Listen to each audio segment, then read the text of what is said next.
Hey everyone, welcome back to the shop once again.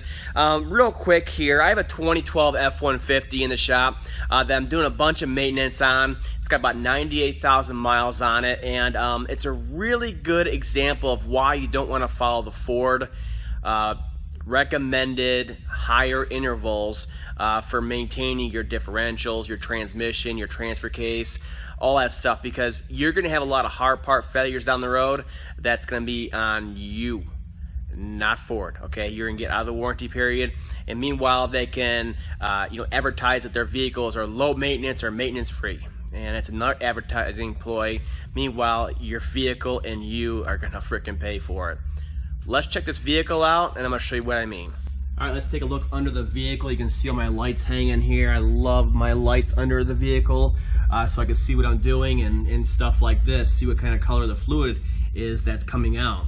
Now this one right here, we're doing a front differential service on here, and you can see, yeah, we have water that got into the front differential on here, which is really, really bad, okay, because not only does it not lubricate as well as the gear oil, but then the different steel components inside of there start rusting, and then a lot of times when oil mixes with water, it becomes acidic, and that just starts eating up all the metal parts in there.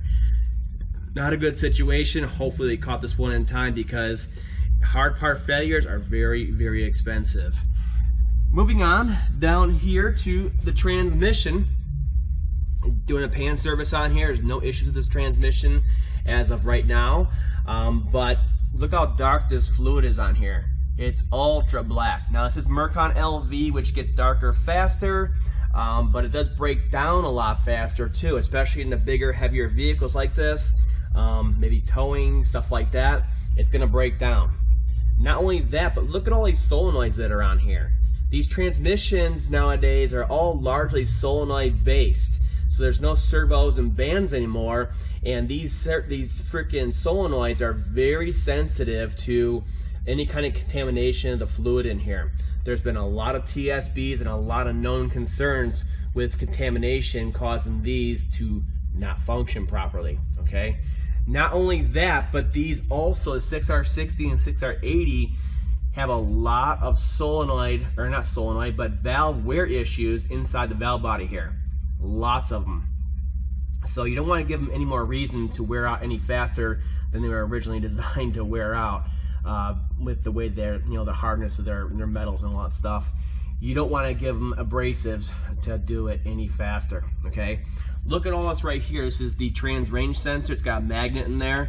You can see all the metal that's in the back side of it. Now that's normal. That's regular break-in of the transmission, but you gotta remember, it's broken in now, and all that stuff is just kind of flowing around in here. So it's not a good situation, and it's gonna wear your transmission out that much faster. Let's take a look down here at the pan. You can see the fluid. Yeah, it's really, really bad. And imagine all that flowing around in there.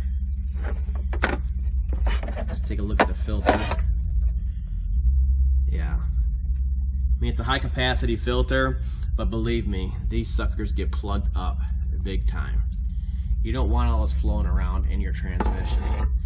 Now the transfer cases, they seem to be a little bit better, but I still recommend them to be changed out much, much sooner than Ford recommends.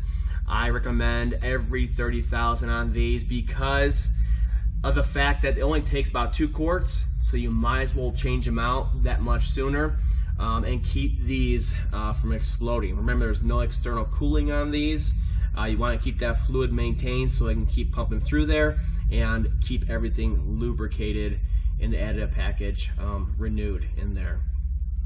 Now the differential back here, this one again is all original. So what we're going to do is we're going to pull the cover on this one next, and I'll give you a look inside of here, since we're going to do a full cover removal and a wipeout in there. I'll show you how bad these can get waiting to 100,000 miles like Ford says. Here's a peek inside the rear differential on the same truck, 98,000 miles.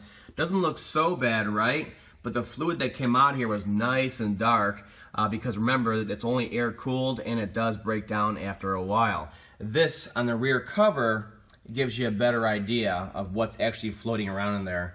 and how the fluid is breaking down. So you can see you don't want your stuff running this way, especially when a rebuild on these is very, very expensive. All right, so what do you guys think? That's a real good, real life example of why you don't want to wait to change your fluids on your vehicle.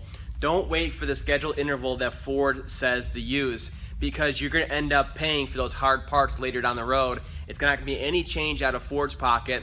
Meanwhile, if you maintain these fluids, you'll be surprised at how long the engine, the transmission, even the differentials will last, because the additive package is renewed, all those contaminants are out, and they just keep on trucking and working as designed, okay? The fluid's there for a reason. It's providing that film and that coating and anti-corrosion properties, anti-foaming agents. There's a lot that goes into them to keep these things operating through all these different temperature extremes.